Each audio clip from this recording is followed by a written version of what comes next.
Namaskar, I'm Ashok Vyas, and I have a distinct pleasure and honor of sitting with someone who, first of all, I should convey my pranams to Ishan ji. And Ishan Shivanand ji is Shivacharya.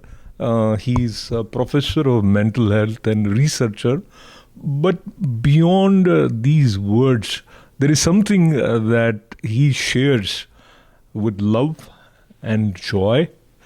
And in the age where we have started having a lot of impatience, he manages to teach how to be patient with yourself and how to fill your lives with joy. And that he has learnt at the feet of his guru and father, Babaji. So we will talk about guru also. But Ishanji, as I look at you and I see that there are visible impressions of fresh 3,500 something miles of journey.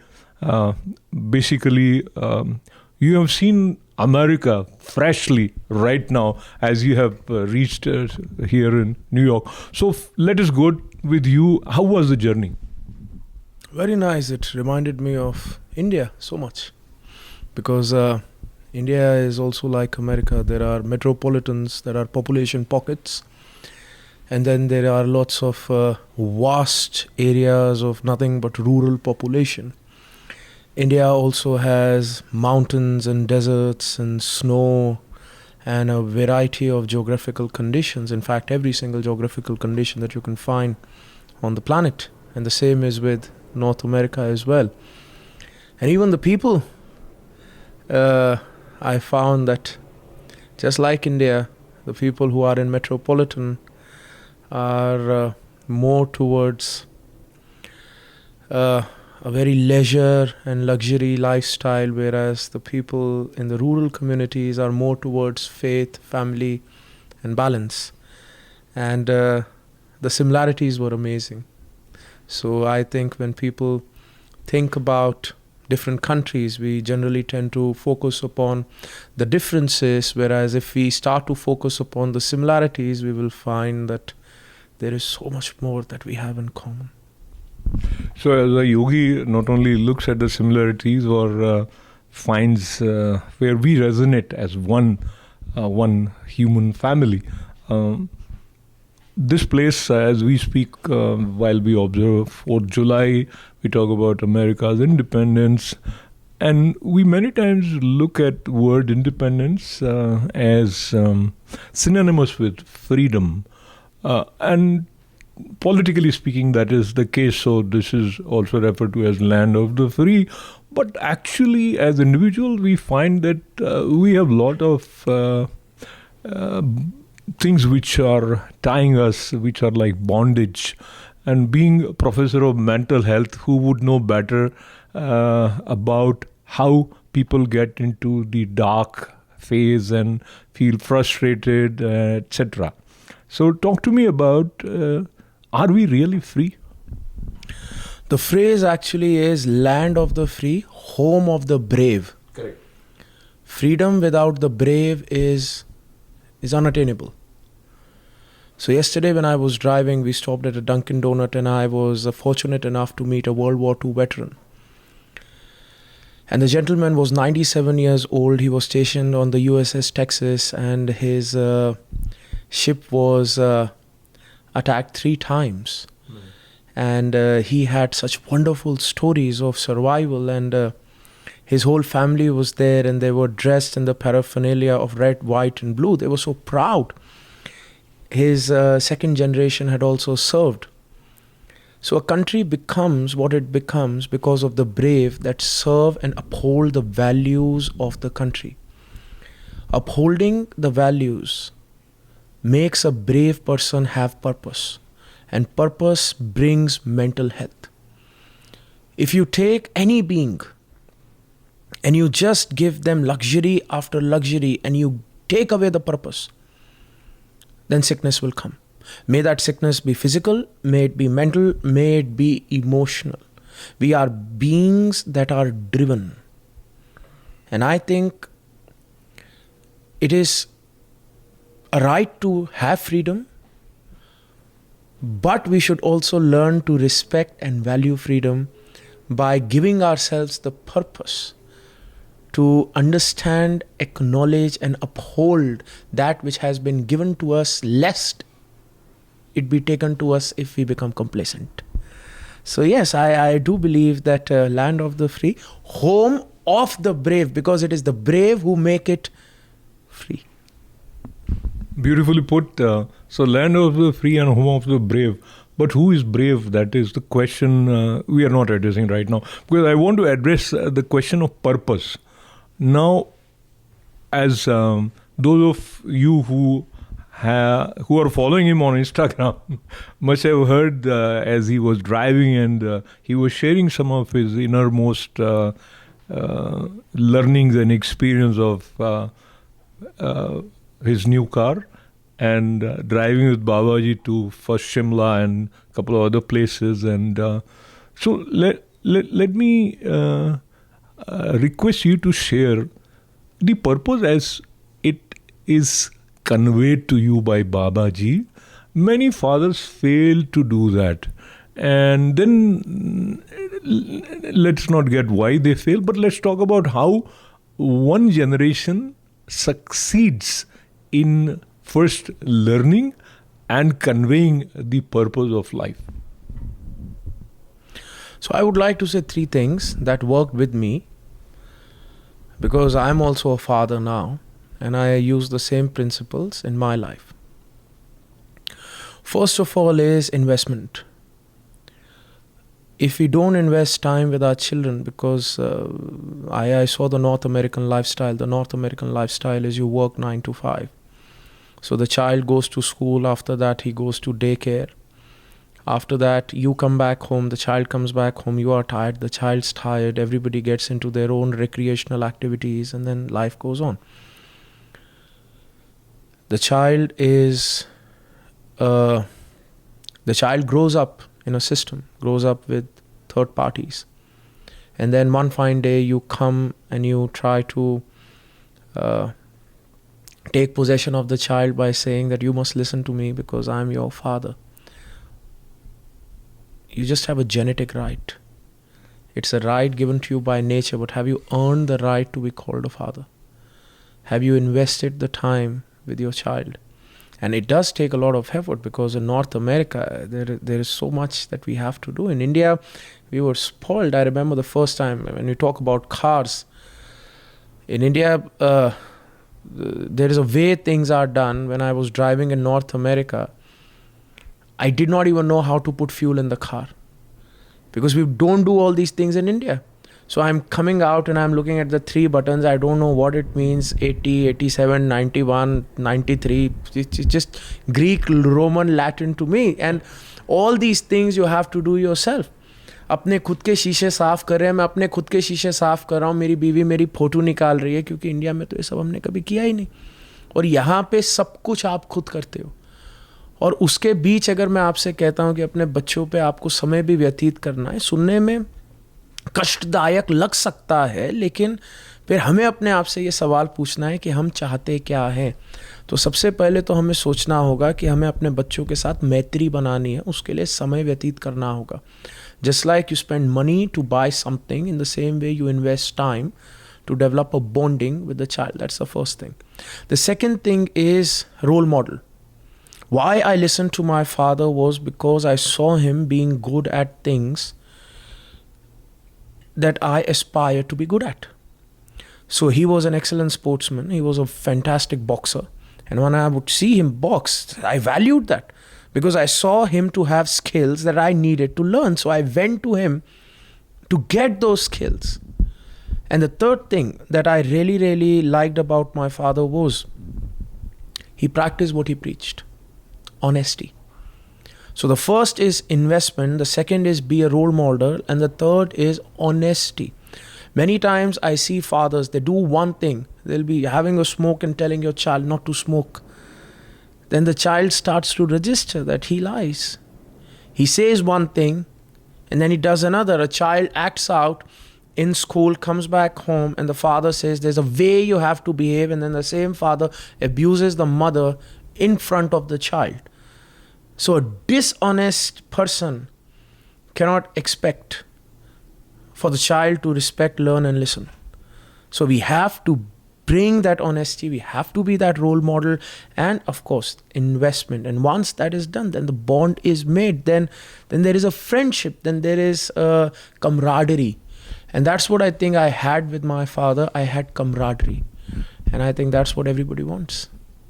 I think that camaraderie we can also refer to as love.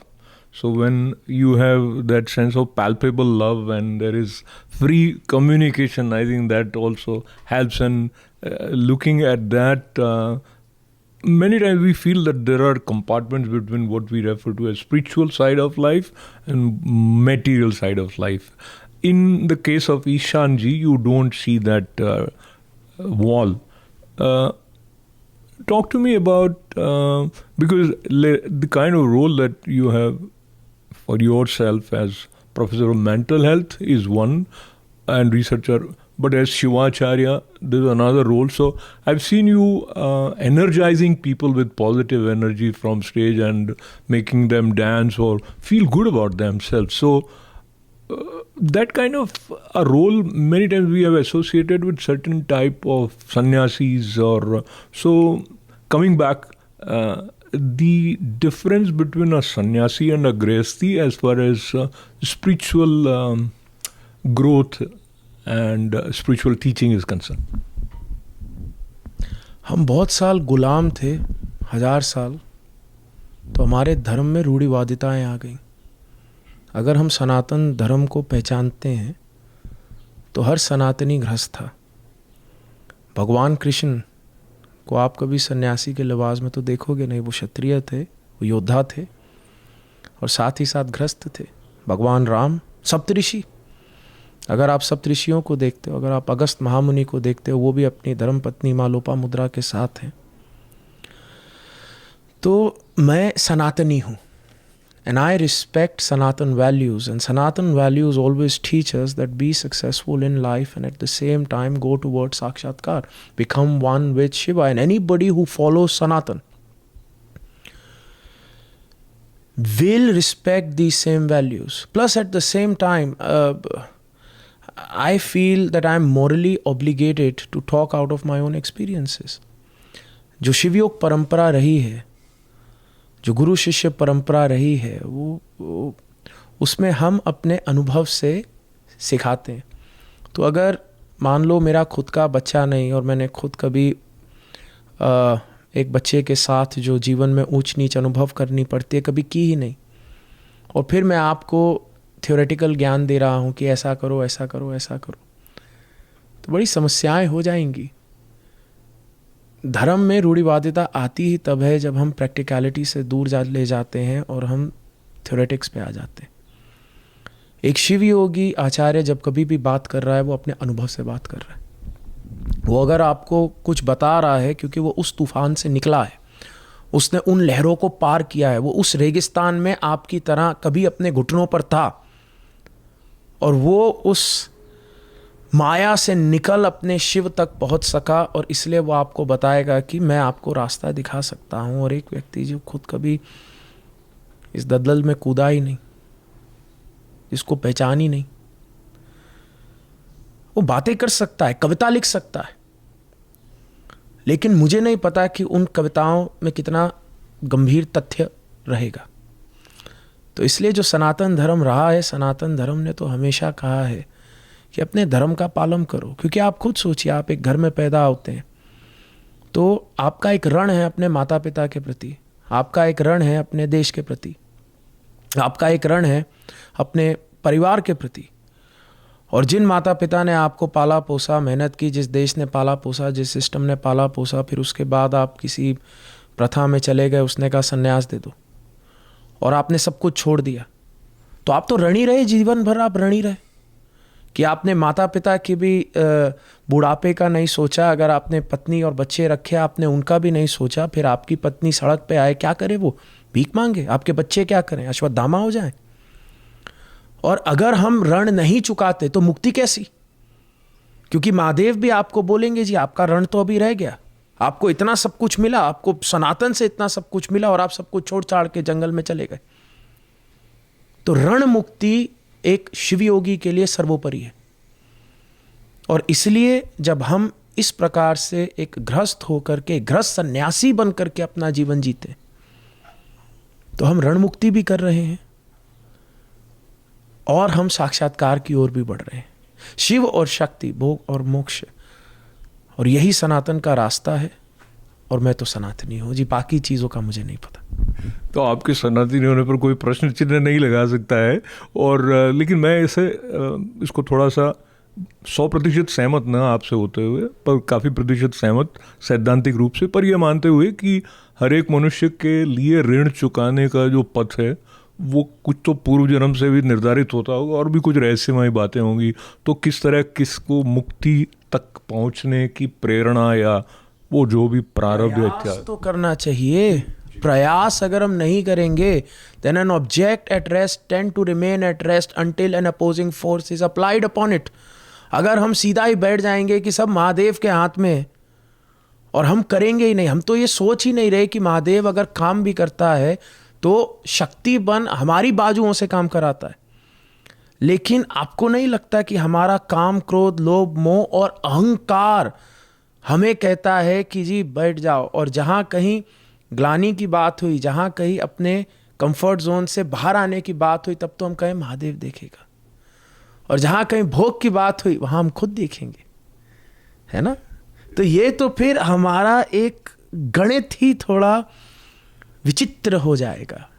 तो मैं थोड़ा व्यक्तिगत संदर्भ से हट के जो परंपरा सनातन की हम बात कर रहे हैं, उसमें वेद व्यास जी का स्मरण करके गुरु पूर्णिमा मनाते हैं। फिर जब आचार्य शंकर ने जिस प्रकार से संन्यास की 10 नामी वो परंपरा संरचना हुई है, और उसका भी एक योगदान है। और हम शंकराचार्य ने भी जब मदन मिश्रा के साथ डिबेट की थी, तब क्या हुआ था?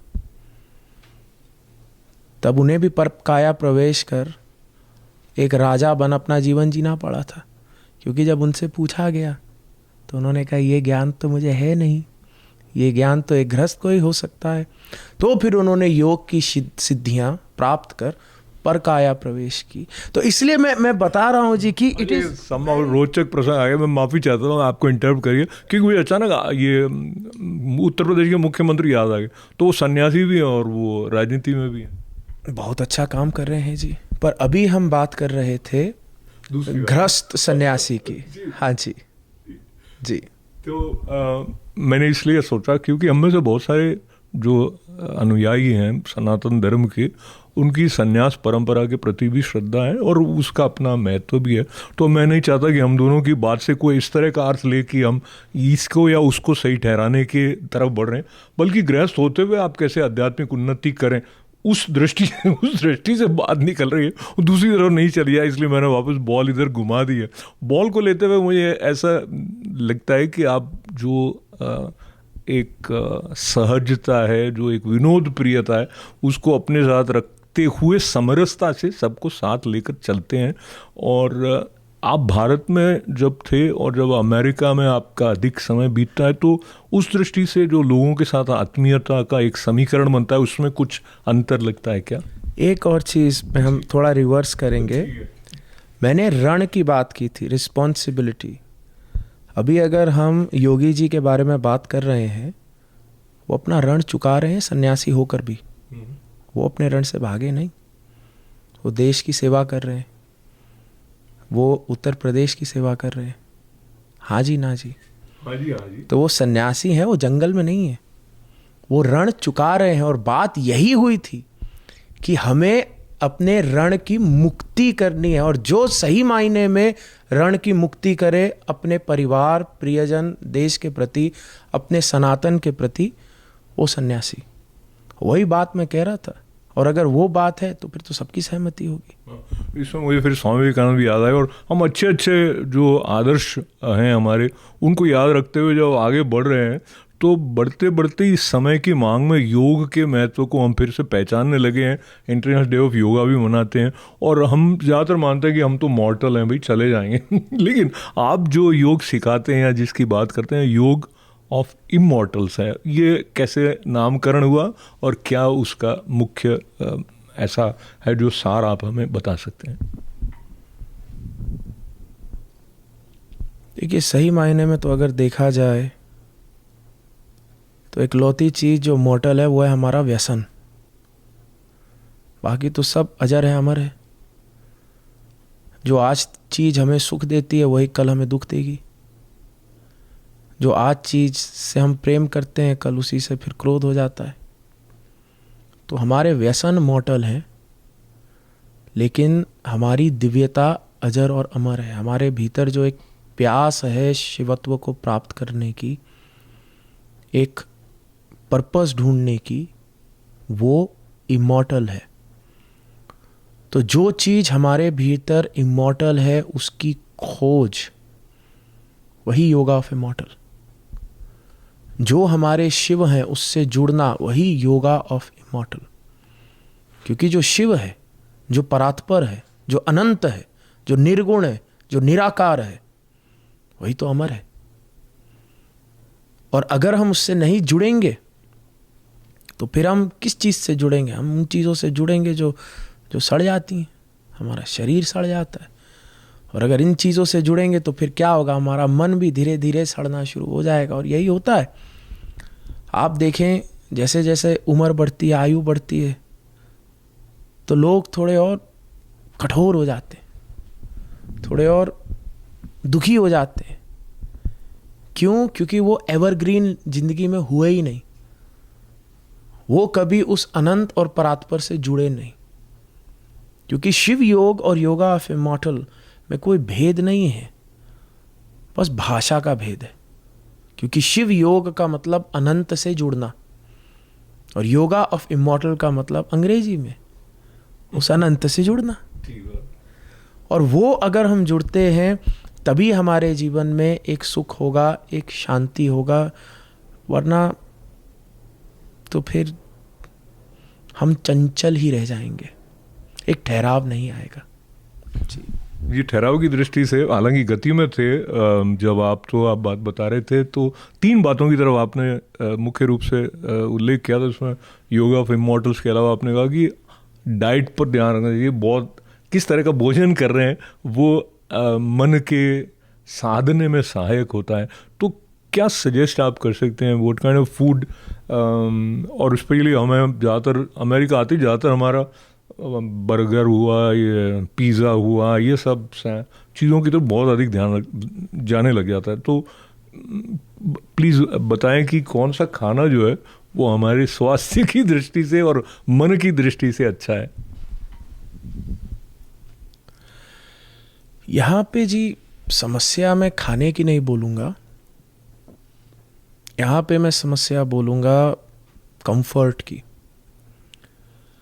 क्योंकि जैसे ही जब हम अमेरिका में घूमते हैं तो पहला सवाल आता है कि आप वेजिटेरियन हैं या नॉन वेजिटेरियन हैं। अगर आप नॉन वेजिटेरियन हैं तो दुनिया जहान के आपके पास ऑप्शंस हैं, और अगर आप मेरी तरह वेजिटेरियन हैं तो वहीं आपके ऑप्शंस बड़े संकुचित हो जाते हैं। फिर या तो हैश ब्राउन मिलेगा, आलू फ्राइड, या डोनट मिलेगा, रिफाइंड शुगर, और या डबल रोटी पे टमाटर और चीज़ पिघला के दे देंगे। तो वहीं अगर आप इन खाने को देखते हैं तो इन खाने के भीतर बहुत हाई डेंस कैलोरी है, लेकिन न्यूट्रिशनल वैल्यू 0 है। तो समस्या यहाँ पे भोजन की नहीं है, यहाँ पे कंफर्ट की है। अब जो आसपास हमारे नॉर्थ अमेरिका में जो एक जीवन चल रहा है, वो जीवन क्या है? सुबह उठो, जल्दी जल्दी अपना बच्चों को तैयार करो, उनको भेजो, अपना निकलो, और फिर अपना जाते हुए माता देवी स्टारबक पे मत्था टेको और एक क्वासों उठाओ जो कि मैदे का बना है, और एक डबल एक्सप्रेसो या अमेरिकानो उठा ली। अब यही ऑप्शन की समस्या नहीं है, यहाँ कंफर्ट की समस्या है। वही अगर हम अपने जीवन में सनातन धर्म लेकर के आते हैं तो फिर हम सुबह 4 बजे उठेंगे ब्रह्म मुहूर्त पे। फिर हम अपने इष्ट के लिए भोग की तैयारी करेंगे, और वो जो भोग होगा वो तो सात्विक होगा, क्योंकि हमारे इष्ट जो हैं वो तो सात्विक हैं। फिर हम पूजा करेंगे, ध्यान करेंगे, साधना करेंगे, योग करेंगे, और फिर जो भोग हमने अपने इष्ट को दिया उसी का हम सेवन करेंगे, उसी को हम डब्बे में डालेंगे, वही हम अपने बच्चों को देंगे, वही हम अपने लिए भी लेकर के जाएंगे। तो वो माता देवी स्टारबक्स के पास जाने से अच्छा, जो खा के आप अगले कुछ सालों में मर जाएंगे, आप इष्ट का लगा हुआ भोग अपने साथ डब्बा बंद करके लेकर के जा रहे हैं। तो समस्या ये नहीं है कि खाना है नहीं है, समस्या है कि किस कल्चर में आप अपने जीवन को जीते। अब क्योंकि मैं सनातनी हूं, तो जब सुबह होती है मैं अपने ध्यान पूजा में लगता हूं, मेरी जो धर्म पत्नी है वो उठेंगी, अब मैं साधना ज़्यादा करता हूं और वो जो है वो पूजा ज़्यादा करती, और हर घर में ऐसा होता है, जो धर्म पत्नी है वो पूजा ज़्यादा करती हैं। तो वो सुबह उठेंगी, वो बच्चों को तैयार करेंगी, वो पूजा पाठ करेंगी, वो भोग की तैयारी करेंगी, वो इष्ट को चढ़ाएंगी, फिर वो वही भोग बच्चों को देंगी, फिर वो वही डब्बा बंद करके हमें भी थमा देंगी कि लीजिए फूटिए घर से। तो कल्चर अगर सही होगा तो भोजन की कभी कमी नहीं होगी।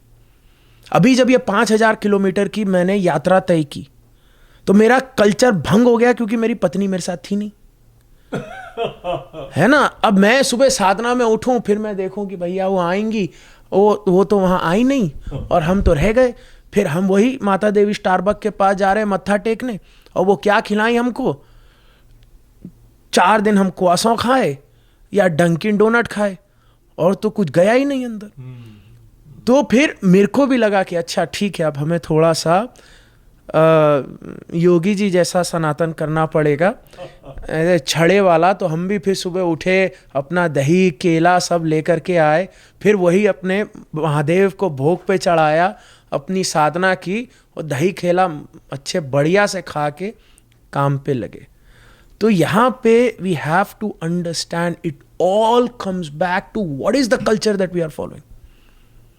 So when people come to America, they say, oh नहीं फूड खराब है, ये खराब है।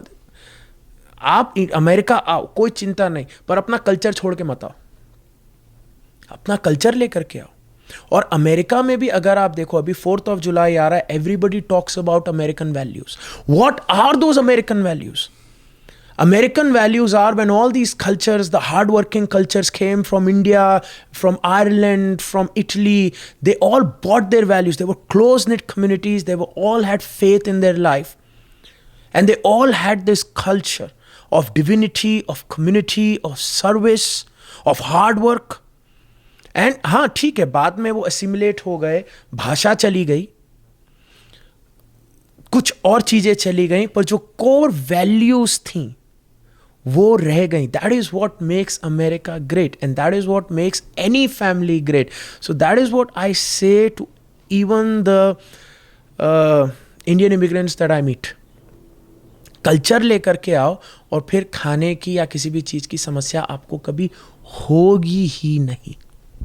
बहुत ही सुंदर। एक तो ये है कि जब आप ईशान जी के साथ बैठे होते हैं तो समय का पता नहीं लगता है, उनके पास इतनी रसमयता और सहजता रहती है। तो 2 प्रश्न मुख्य रूप से मैं और उनसे निवेदन करूंगा, जिसमें से एक तो आप में से कई लोग जब उन्होंने बात की गृहस्थ की और अपनी धर्म पत्नी के बारे में बताया, तो हम में से कई लोग जो आपको फॉलो करते हैं उनके मन में आया होगा, आजकल बच्चे ना बहुत बार तो शादी करने के लिए तैयार नहीं हो रहे हैं। भारत में भी ये बात सुनने में आती है, यहाँ भी आती है, पर वो सवाल आपके लिए नहीं रखते हुए दूसरी की तरफ जाते हैं। तो आपकी लव मैरिज थी कि अरेंज मैरिज थी, और कैसे ये हुआ कि भाई ये जीवन साथी मेरे लिए उचित? जी शादी तो अरेंज हुई, लेकिन लव भी फिर हो ही गया, क्योंकि आश्रम से निकले थे तो जब हमारे गुरु पिता ने कहा कि आपको शादी करनी है, पहले बड़ा घबराए, क्योंकि मात्र 20 साल के थे और 21 के होने वाले थे। 21 जो है वो कानूनी उम्र होती है जब आप शादी कर सकते हैं। तो जुलाई में हम 21 के होने वाले थे, जनवरी में आए, हमारे गुरुदेव कहते हैं कि बेटा तुम्हारी शादी होगी। और भारत में एक प्रथा है, पिताजी मिर्च लगाते हैं, माताजी बाम लगाती हैं।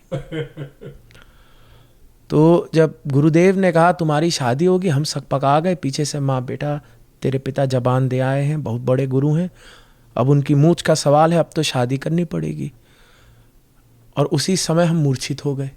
ये सच बात है, हम सही में, हमें दिखा कि ऐसे सब गोल गोल घूम रहा है, और अच्छे सुडौल थे हम, ताकतवर थे, और शादी की बात सुन के हमें भी लगा हई हे राम दम, हम भी गिर गए। फिर बड़े सहम गए कि जी क्या होगा क्या नहीं होगा। और हम अपने पिताजी के पास गए कि पिताजी क्या गारंटी है कि हम खुश रहेंगे। और उस समय एक विज्ञापन आ रहा था दूरभाष पे, टेलीविज़न पर, और वो विज्ञापन पे था फलानी बैटरी 20 साल की वारंटी। बाबा जी कहते तुम्हें वारंटी चाहिए तो तुम बैटरी से शादी कर लो, 20 साल की मिलेगी, 20 साल तक वो चलेगी। लेकिन याद रखना वारंटी भी मैन्युफैक्चर डिफेक्ट की होती है। अगर तुम बैटरी पे जाके पानी फेंक दोगे तो फिर वारंटी का कुछ नहीं लेना देना। तुम रोलेक्स खरीद के लाते हो, 100 साल की वारंटी होती है, वो भी मैन्युफैक्चरिंग डिफेक्ट की। अगर तुम रोलेक्स पे हथौड़ा जाके मार दोगे और रोलेक्स वाले पे जाओ कि भाई घड़ी बदल दे, तो वो आपको भगा देगा कि जी आपने तोड़ी है। तो नौजवान कहते हैं कि हमें वारंटी चाहिए कि हमारी शादी अच्छी चलेगी। ठीक है, मैन्युफैक्चरिंग डिफेक्ट की वारंटी मिल भी जाए, लेकिन अगर आप ही घड़ी तोड़ दें उसका क्या। ऐसे में कितने सारे लोगों को जानता हूं जो एक सभ्य महिला अपने घर लाते हैं, लेकिन फिर जंगलियों की तरह पेश आते हैं। और जो इंसान है उसको तो विकसित होना ही पड़ता है। A man has to evolve. So if you throw a person in the jungle to evolve and survive, they will become Tarzan. So a poor nice girl comes into a house and the house is filled with junglis, and after some time she also becomes then you say that you know what the hell happened, कितनी अच्छी थी, कितनी सभ्य थी, आई और अब ऐसी हो गई, जरूर इसकी माँ ने सिखा के भेजा है। भैया तुम्हारी एनवायरनमेंट ऐसी थी. So you can't always go towards manufacturing defect. Somewhere it comes down to personal responsibility. And when my guru explained to me in that manner that, oh, it is about how good you will make it, that is how good the marriage will be, फिर हमें भी लगा कि जी बात तो सही कह रहे हैं. तो हम थोड़े फ्लेक्सिबल हुए, हमने अपनी सोच बदली और हमने कहा कि चलो हम भी अच्छा करेंगे. फिर जब पहली बार देखा अपनी धर्मपत्नी को, तो फिर जब देखा तो फिर तो बहुत ही मंत्रमुग्ध हो गए कि पसंद अच्छी ही थी. क्योंकि देखिए जब आप सीधा ही प्रेम में पड़ जाते हैं तो बड़ी समस्या होती है, क्योंकि फिर आप अपने स्वादिष्ठान से सोच रहे हैं, आप अपने सस्त्रार से नहीं सोचते. तब फिर हिंदी पिक्चर ने जो सिखाया कि जी सब चल जाएगा, सब अच्छा होगा, प्रेम में हम शादी कर लेते हैं, हम तो स्वादिष्ठान से सोच रहे हैं. और फिर तर्क बाद में आना शुरू होता है कि ये क्या कांड कर लिया हमने. लेकिन जब माता पिता भी थे जुड़े हुए और माता पिता ने एक डिसीजन लिया, उन्होंने सोचा, उन्होंने देखा, उन्होंने स्त्री को देखा, उन्होंने बच्ची को देखा, उन्होंने घर वालों को देखा. So they were very cognitive about a decision. Just like when businessmen do a decision, they think, they plan that it is a very good decision, it's logical, these children have excellent compatibility, so let's get them together and let's see where it can go.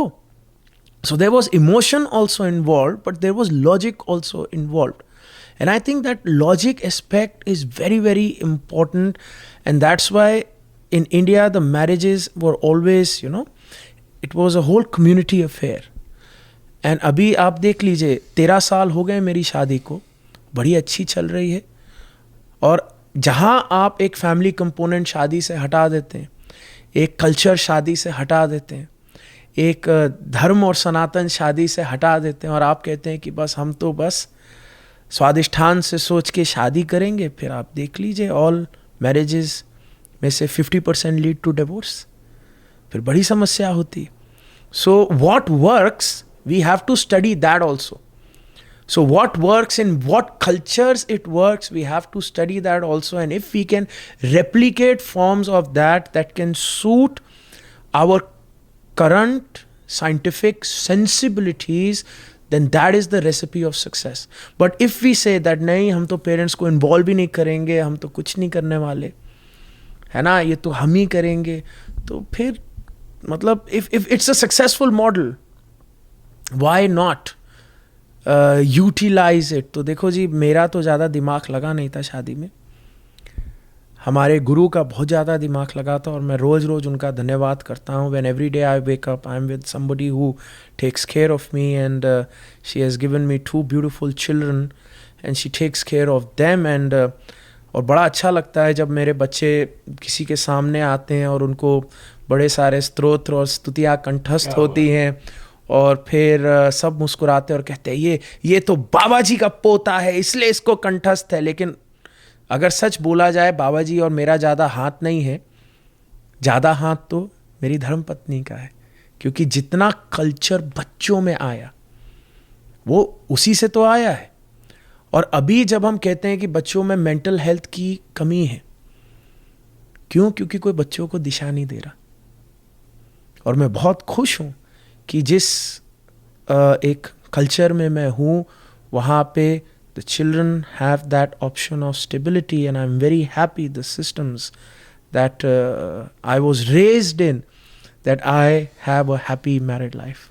Yes. Congratulations, and हम बहुत प्रसन्न हैं और आपको बहुत आभार है, आपने इतना खुलकर इस बात को बताया कि आप कैसे मंत्रमुग्ध हो गए थे. वो क्षण भी हमारे दर्शकों तक पहुंचा, और अभी स्टेबिलिटी की बात भी आई. स्टेबिलिटी को लेते हुए जो जीवन में एक स्थायित्व रहने की दृष्टि से गुरु का योगदान होता है, और आपके पास बहुत सारे ऐसे दृष्टांत हैं जहाँ कुछ ऐसा लगा आपको कि संयोग से हुआ है, फिर बाबा जी के साथ आप किसी ऐसे स्थान पर पहुँच गए जहाँ किसी को कुछ लाभ मिलना था उनकी सन्निधि से, चाहे वो बॉर्डर की बात हो या किसी सुदूर स्थल की बात हो. तो गुरु का जो हमारे जीवन में महत्व है, उसके बारे में आप अपने अनुभव से भी बताएं, और आप स्वयं भी गुरु रूप में हैं, तो जो गुरु के साथ संबंध है, तो शिष्य के भीतर क्या तैयारी होनी चाहिए ताकि वो गुरु को पहचाने और जो गुरु दे रहे हैं उसको लेने की उसकी पात्रता बढ़े? सबसे पहले तो हमें गुरु स्वरूप को समझना होगा. अगर हम आदि गुरु को देखते हैं तो वो है भगवान दक्षिणामूर्ति, महादेव का स्वरूप, जिनसे दुनिया का सभी ज्ञान उत्पन्न हुआ, संसार का.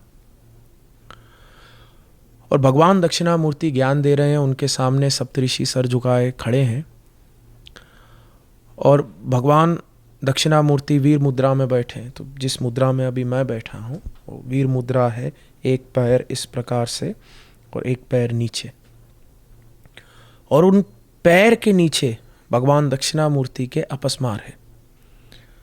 अपस्मार का मतलब एक बहुत ही भयानक क्रूर दिखने वाला दानव.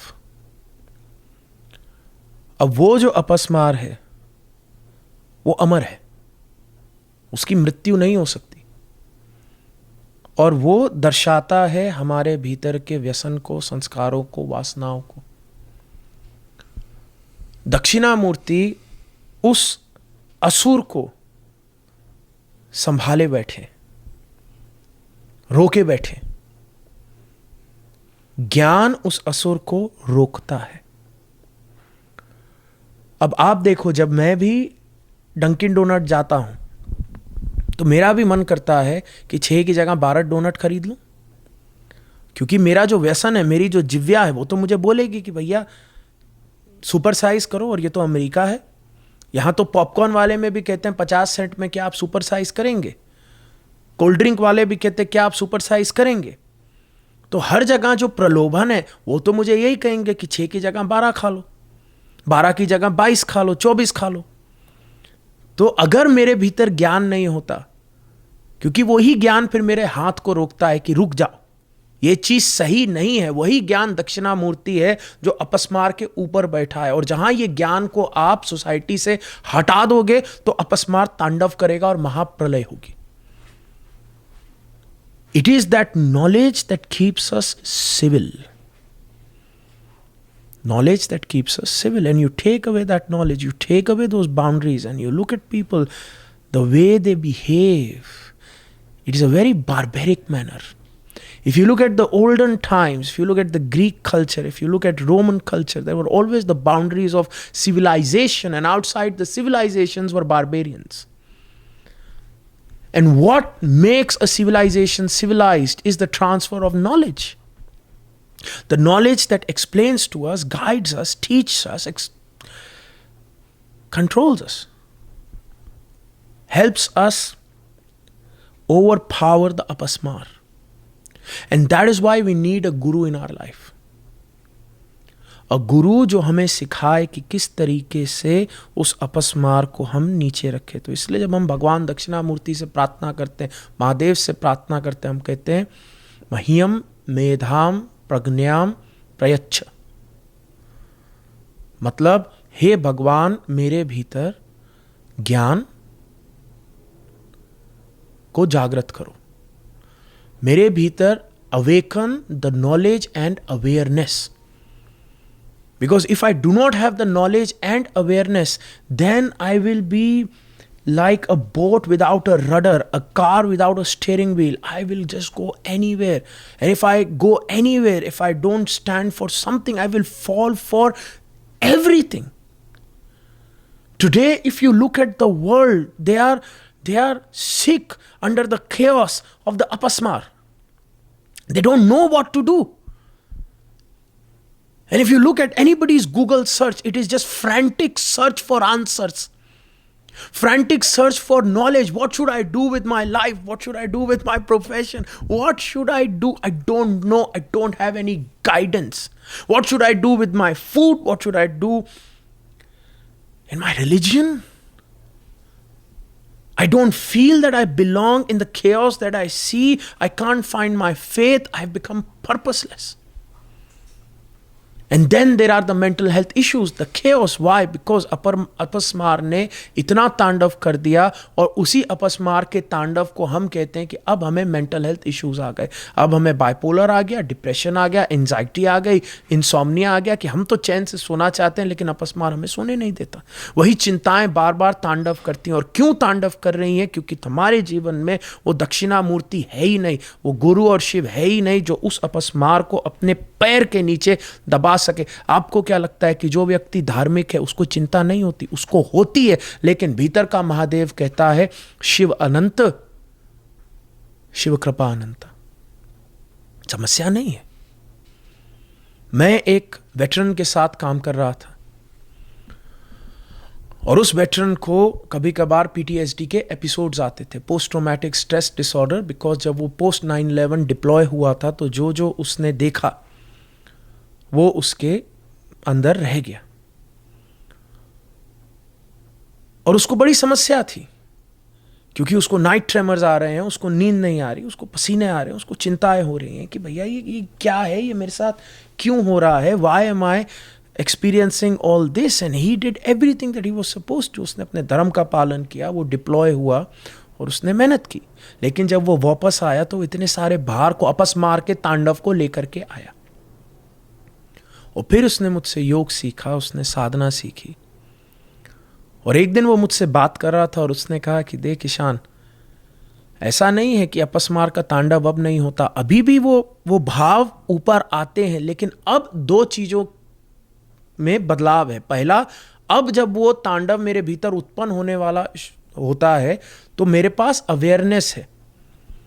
प्रज्ञाम मेधाम प्रज्ञान प्रयच्छ. अवेयरनेस है कि वो एक चीज आ रही है, और फिर मेधाम नॉलेज है कि अगर वो चीज आ रही है तो मुझे क्या करना है, मुझे उसको सरप्रेस कैसे करना है, मुझे फोकस कैसे होना है. और पहले जैसे जब वो PTSD प्रबल होता था तो मुझे हफ्ते लग जाते थे, महीनों लग जाते थे, और मैं उस चीज से उभर नहीं पाता था. अब कुछ ही घंटों में, क्योंकि मेरे पास मेधाम भी है, प्रज्ञाम भी है, अवेयरनेस भी है, नॉलेज भी है, मैं उस चीज को समझता हूं और मैं उस चीज को सरप्रेस कर सकता हूं. सो द गुरु तत्व is the most important that helps us suppress those earthly faults. It is that discipline.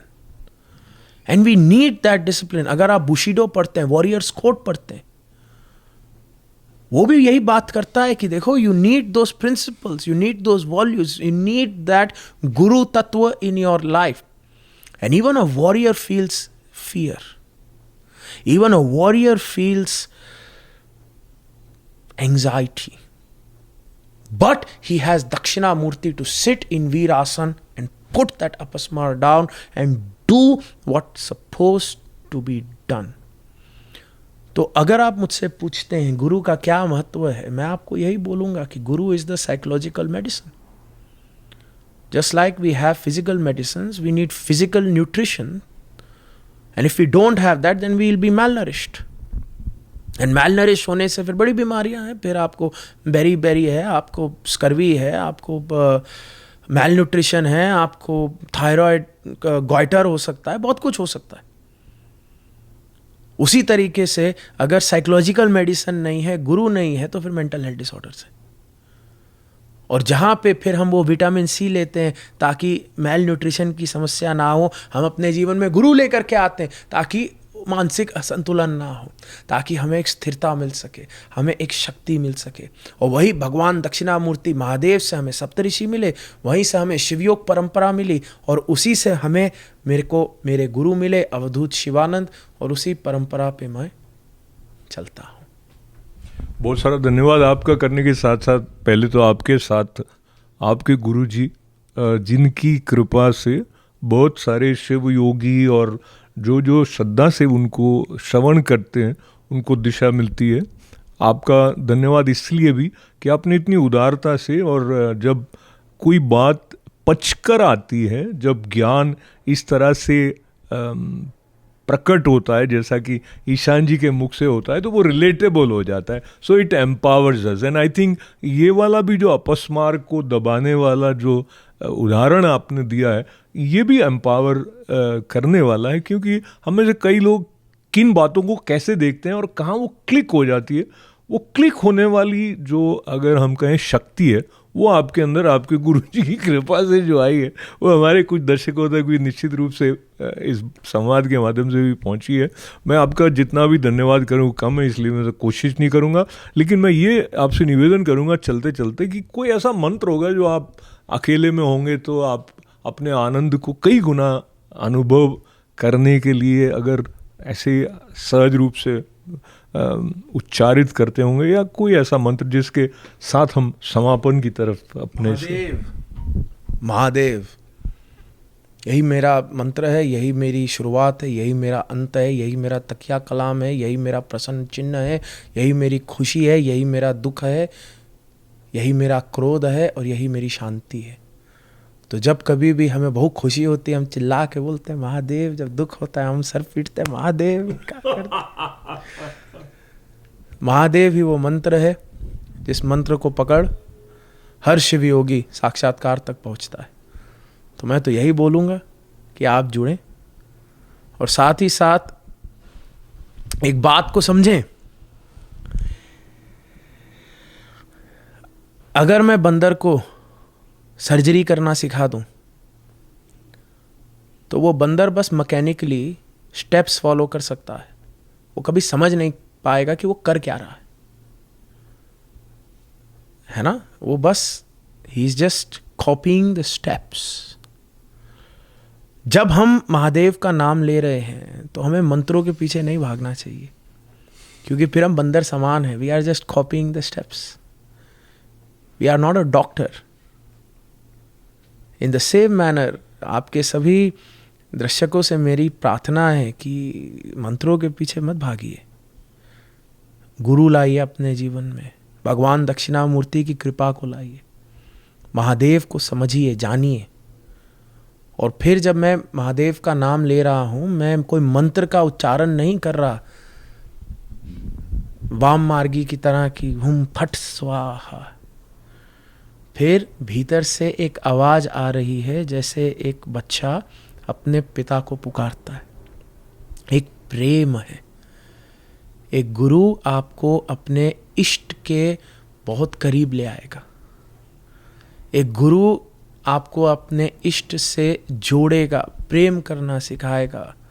गुरु गोबिंदो खड़े काके लागू पाए, बलिहारी गुरु आपने गोबिंद दियो मिलाए।